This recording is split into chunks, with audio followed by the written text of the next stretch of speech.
c'est parti pour l'épisode 8 de la saison 1 d'American Gods, le season finale. À travers l'histoire racontée par Mr. Nancy, nous retrouvons Bilquis que nous n'avions pas vu depuis plusieurs épisodes. Nous sommes dans le temple de Baran en 864 avant Jésus-Christ, et à cette époque, Bilquis était une reine très puissante qui attisait la jalousie de nombreux rois. Nous assistons à une énorme orgie pendant laquelle un roi va succomber au charme de la reine de Saba. Le roi et toutes les autres personnes présentes lors de cette orgie vont se transformer en liquide noir et vont se faire aspirer pour arriver dans la nébuleuse de Bilquis. A noter que dans les récits de Mr. Abyss que nous avions vus juste avant, on n'a jamais eu mention de la transformation de ces personnages en liquide noir. Les années vont passer et Bilquis va continuer à se fondre totalement dans la société. Nous la retrouvons donc dans les années 70, les années disco où malheureusement elle va être confrontée à de nouvelles jalousies puisque de nombreux hommes vont continuer à la persécuter. Les années 80 vont être marquées par l'arrivée du sida, ce qui va être un énorme problème pour elle puisqu'en plus le sida va tuer l'une des personnes qui lui tient le plus à cœur. Bilquis est aux États-Unis, le sida s'étant vite répandu, le peuple américain est devenu de plus en plus méfiant et du coup moins enclin aux relations sexuelles libres. Bilquis, toujours persécutée, perdra de son pouvoir et, contrainte de se cacher, elle se retrouvera totalement démunie.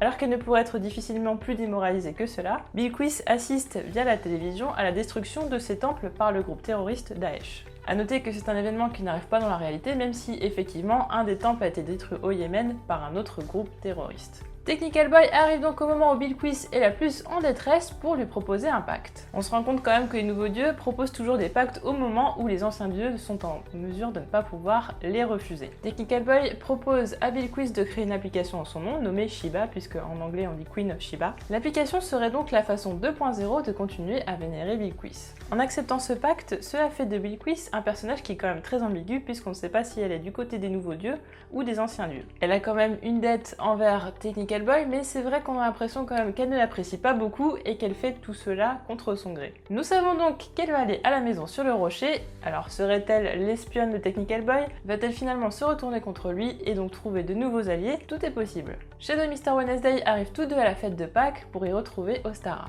Ostara est, comme l'a mentionné Mr. Wednesday, une fête païenne qui a lieu aux alentours du 21 mars lors de l'équinoxe de printemps, lorsque la nuit et le jour sont égaux. Cette fête remonte à la haute antiquité indo-européenne. Il était question de célébrer le réveil de la nature, de la terre, mais également la renaissance de la fertilité, de la fécondité et de la régénérescence de toutes les forces vitales. Ostara, aussi appelée Eostré, d'où le nom anglais Easter signifie Pâques, est la déesse germanique du printemps et de l'aube. Ostara vient du nom germain Ost, ou Est, une référence pour l'aube et la vie renouvelée.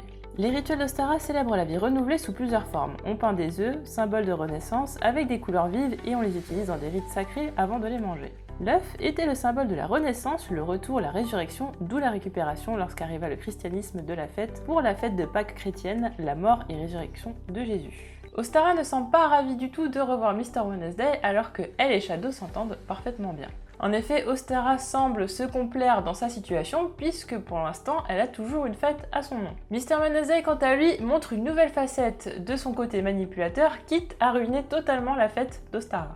Il lui rappelle que le christianisme a volé sa fête et qu'avant que le christianisme arrive, eh bien, les gens priaient Ostara et maintenant ils prient Jésus. À ces mots, le Jésus incarné par Jeremy Davis, que l'on connaît pour avoir incarné Daniel Faraday dans Lost, se sent terriblement coupable, un trait de caractère qui est bien connu. D'ailleurs, au sujet de Jésus, l'épisode met l'accent sur beaucoup de détails. Les gâteaux en forme de stigmate du Christ, la présence de la Vierge Marie, la présence de Raptor Jesus, sacré easter egg si je puis dire, et Jésus qui transforme l'eau de la piscine en vin. D'ailleurs, lorsque ce dernier jurera parce qu'il aura fait couler son verre dans la piscine, eh bien on peut se demander si Jésus, au final, ne serait pas confronté au même problème que les autres dieux, même si c'est un fils de Dieu et que ce n'est pas un dieu, à proprement dit, son pouvoir serait-il grandement diminué par l'émergence de l'athéisme? Comme le fera remarquer Média par la suite, sans le christianisme, Ostara ne serait plus rien. Le pacte qu'aurait fait Média avec Ostara serait de la faire survivre à travers le christianisme. Voilà donc pourquoi les deux fêtes ont été réunies en une seule. D'ailleurs, nous remarquons que pour la première fois, Shadow est familier avec une religion. En effet, il lui est difficile de reconnaître un Odin ou un Anansi, mais Jésus c'est plutôt facile puisque le christianisme est quand même très répandu aux États-Unis.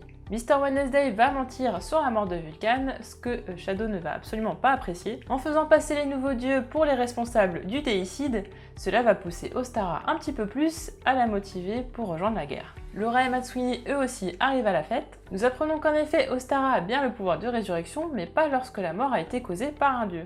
On remarque que du coup, il y a quand même une limite dans le pouvoir des dieux et surtout sur la possibilité d'interférer dans les actions d'autres dieux. D'ailleurs, une petite chose qui m'a intriguée, c'est le fait qu'Ostara semble avoir une dette envers Matsui. Laura apprend donc que Mr. Wednesday n'est pas seulement responsable de sa mort, mais c'est aussi le responsable de l'échec du vol du casino, ce qui fait que du coup Shadow s'est retrouvée en prison, qu'elle est morte pendant ce moment-là, tout en fait était planifié depuis le début. Ostara précise bien qu'il n'est pas possible de faire revivre Laura par ses soins, mais peut-être est-ce possible que ce soit un autre dieu qui soit capable de le faire. Media arrive à la fête habillée comme Judy Garland dans le film de 1948 Easter Parade Musical, et les premiers mots qu'elle prononce paraphrasent l'un de ses dialogues. Les sbires qui l'accompagnent, quant à eux, sont vêtus comme Fred Astaire dans le même film. Media vient s'enquérir de la satisfaction d'Ostara concernant le pacte qu'elles ont fait il y a longtemps, comme elle le fait à chaque dimanche de Pâques. Néanmoins, cette fois-ci, Ostara sera beaucoup moins docile et Media rétorquera en lui faisant comprendre que sans elle et le christianisme, elle ne serait plus rien, et que Saint Nicolas, faisant référence au Père Noël,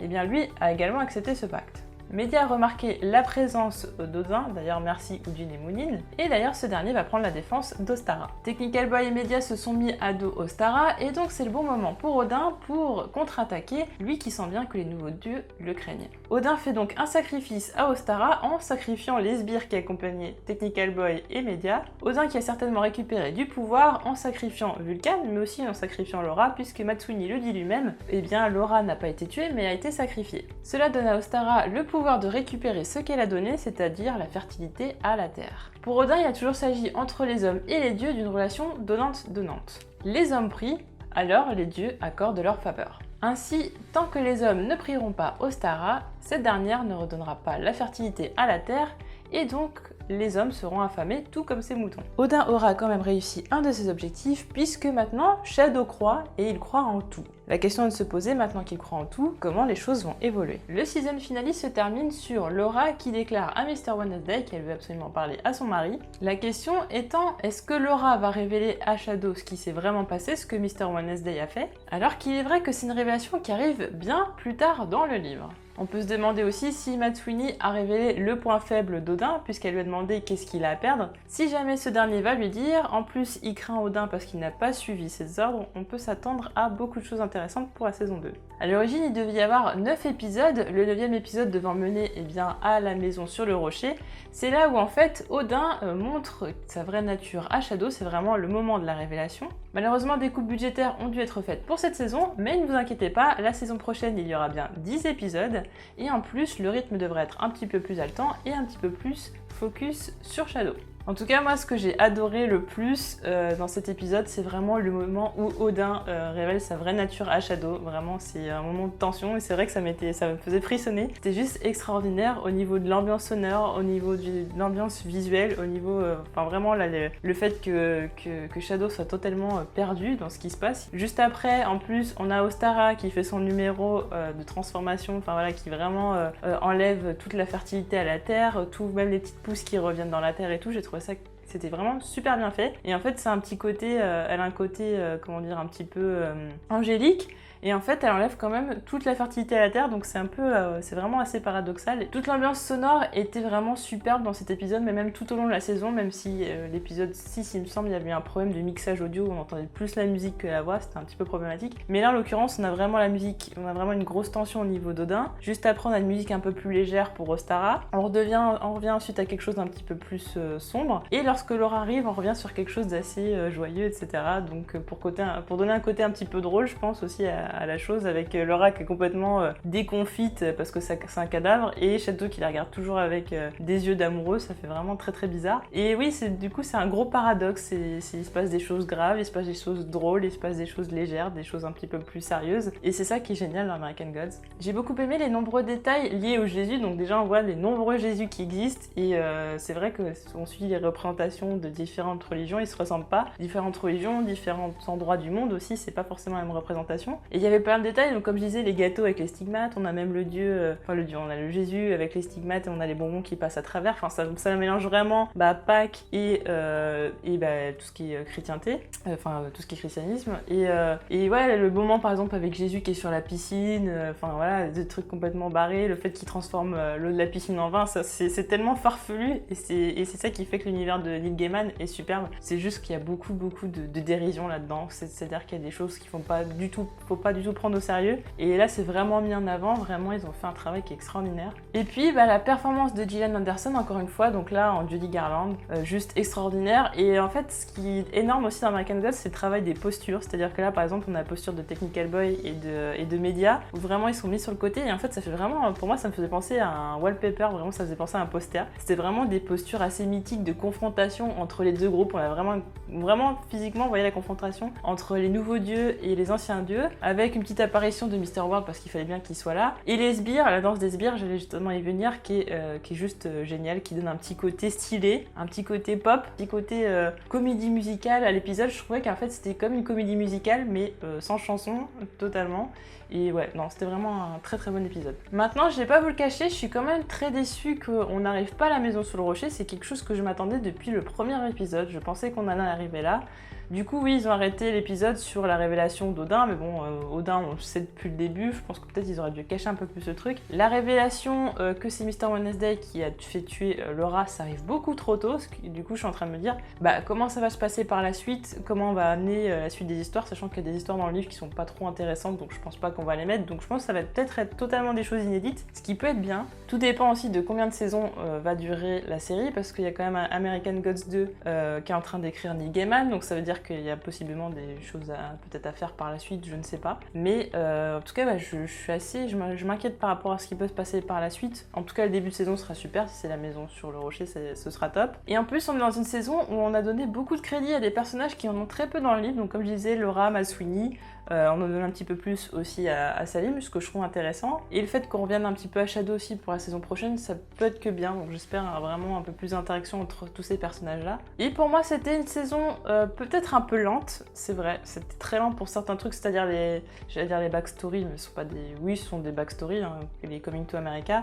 Des fois, voilà, ça a pris trop de place. Donc comme l'épisode sur Masweeney, c'est vrai que j'ai trouvé très bon l'épisode, mais c'était trop long. Il y avait pour moi 20 minutes, un quart d'heure, 20 minutes. En fait, la même durée que pour Bill Quiz. Dans cet épisode, c'était amplement suffisant pour traiter du passé de Masweeney et d'Essie surtout. Et ouais, du coup, ce qui fait que ça a été long, surtout qu'en plus on a que 8 épisodes, donc c'est-à-dire que non seulement le rythme est lent, mais en plus on a assez peu d'épisodes, donc on a l'impression qu'on voit pas beaucoup de choses, et en même temps on nous donne trop d'informations, c'est-à-dire qu'on nous dit déjà que c'est Mr. Wednesday qui a tué Shadow. Donc je sais pas trop ce qu'ils ont voulu faire là, c'est-à-dire traîner en longueur et en même temps révéler beaucoup de choses à la fois. Je trouve ça un peu dommage, c'est là où je trouve ils sont un peu loupés, sinon par contre voilà, visuellement c'est juste très beau, voilà, encore avec des petits jeux d'images, j'ai envie de dire, des petits trucs comme par exemple la scène avec Bill Quiz dans les toilettes avec marqué occupé et libre alors qu'elle vient d'aspirer un mec dans l'avion, enfin ça c'est bien fait. Il y a pas mal de trucs, il y avait tous les gros plans, le plan de la photocopieuse qui gelait ou ce genre de trucs, la voiture sur les chamallows. Il y a eu beaucoup de trucs visuellement qui étaient intéressants, des petits détails ou alors des trucs qui étaient très beaux. Et au niveau musique, voilà, on a toujours beaucoup de violons, mais un peu strident pour dire comme si, voilà, il y a pour mettre vraiment le malaise, pour dire qu'il y a quelque chose qui va pas, parce que ce sont quand même les anciens dieux sont des dieux quand même qui peuvent mettre vachement mal à l'aise, que ce soit Odin, que ce soit Chernobog. Mais c'est vrai que voilà, l'ambiance sonore est vraiment très bien faite, on change totalement de musique d'un moment à un autre. Très bonne saison, un casting qui est exceptionnel, Emil Browning qui est génial, on a Pablo Schreiber qui est juste génial aussi, Ricky Whittle, en plus on a le grand Ian McShane, enfin vraiment on a un super casting, Gillian Anderson, on a un super casting, donc je pense que ça ne peut être qu'encore mieux, je pense, à saison 2. Je pense que ce sera le genre de série où la saison 2 sera peut-être même mieux que la saison 1. Donc j'en attends beaucoup. En tout cas, n'hésitez pas à donner votre avis en commentaire, me dire ce que vous avez pensé de cet épisode, aussi de cette saison. Et je ferai une autre vidéo en juillet en parlant un petit peu des différences entre le livre et l'épisode, pour ceux qui n'ont peut-être pas envie de lire le livre, ou peut-être ceux qui l'ont lu et qui ont envie de se rappeler un petit peu des petites différences qu'il y a entre cette saison et le livre. Et on se retrouve très vite en tout cas pour d'autres vidéos très bientôt. Salut!